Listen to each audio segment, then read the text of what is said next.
Very much, Cathaoirleach.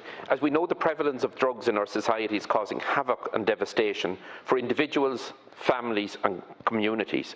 Unfortunately, this destruction is happening in every community, urban and rural, and it's not confined to any particular age cohort.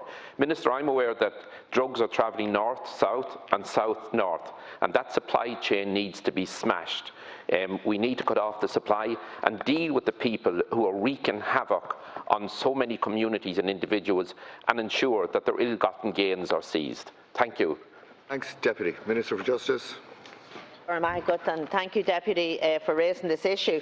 Tackling serious crime, including drug trafficking and the supply of illicit drugs, are key priorities for the Government. As the Deputy is aware, there is a strong ongoing cooperation between Garda Síochána and the Police Service of Northern Ireland. The Cross-Border Joint Agency Task Force was established under the 2015 Fresh Start Agreement to bring a concerted and enhanced effort to tackle cross-jurisdictional organised crime. The task force is led by senior officers from Garda Síochána, Revenue, the PSNI and Her Majesty's Revenue and Customs. The Criminal Assets Bureau and the National Crime Agency are also involved as needed in operational activity.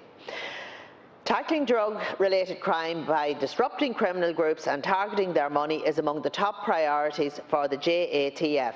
At a recent virtual meeting with my Northern Ireland counterpart, Justice Minister Naomi Long, on the 26th of May, we were briefed by officers from Garda Síochána and the PSNI who updated us on the work of the task force. They highlighted the practical value in the continuing high level of cooperation and operational activity between the agencies in tackling drug crime, as well as rural crime, financial crime, trafficking in human beings, including children, excise fraud and organised immigration crime. I can further inform the Deputy that on the 10th of June, the two police services announced a number of arrests and the seizure of significant quantities of controlled substances and cash arising from the work of the Joint Action Force.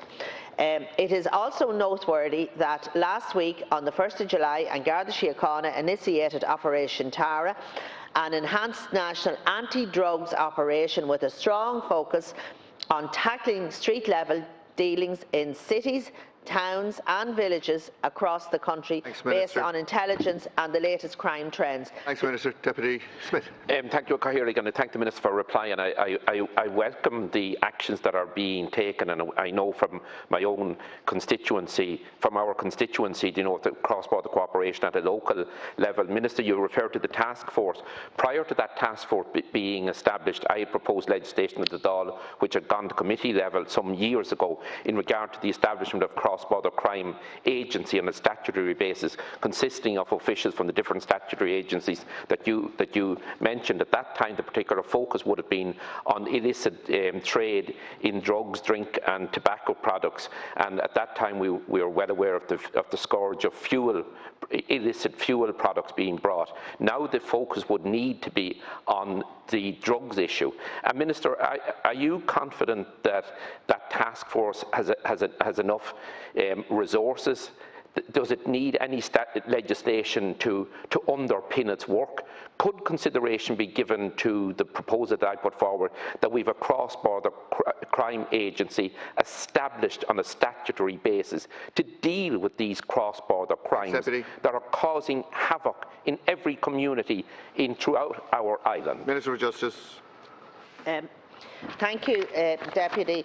And you know, a key aspect of course, the cooperation is the Joint Agency Task Force, as I described, and it is led by senior officers from the PSNI and Garda Síochána and other key partner agencies. And among the top priorities for the task force, as I said, is drug-related crime. In terms of, you know, there's great cross-border cooperation, as you know, Deputy, and indeed an example of this, you know, between the two jurisdictions was an annual event which is called the Cross-Border Seminar in Organised Crime. It's organised by the two Justice Departments and the two police services, which focuses on cooperation and best practice in countering organised crime that seeks to exploit the border. So I'm assured by the Garda authorities that the long-established and close working relationship with the PSNI remains central in Garda Síochána's efforts to provide the effective policing service to the border area and its communities. Deputy Smith. Thank you very much, Minister.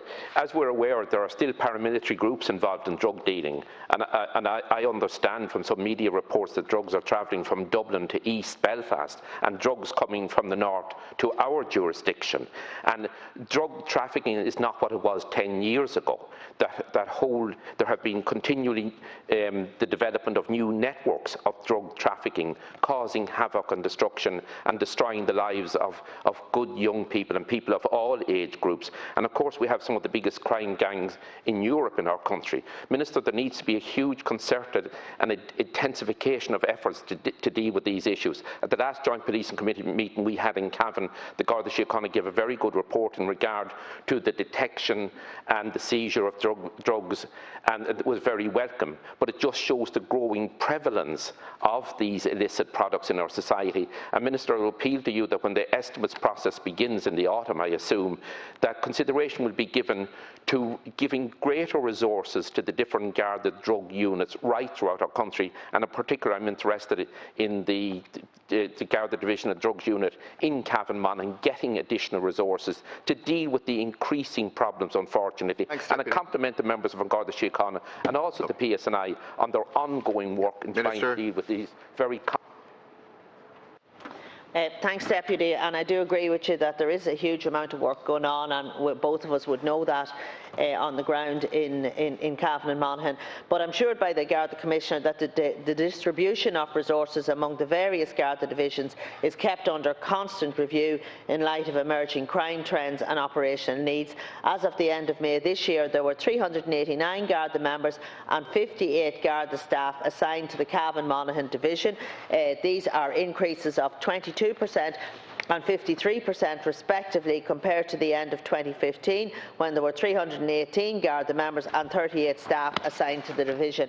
And indeed, Deputy, as you and I both know, we have very long borders with Northern Ireland, and you're absolutely right when you say that paramilitary groups are involved in this type of activity, and there have been successes, and we will continue to obviously provide the resources to Garda Síochána. But at the end of the day, the Commissioner makes the decision on an operational basis how these resources are distributed.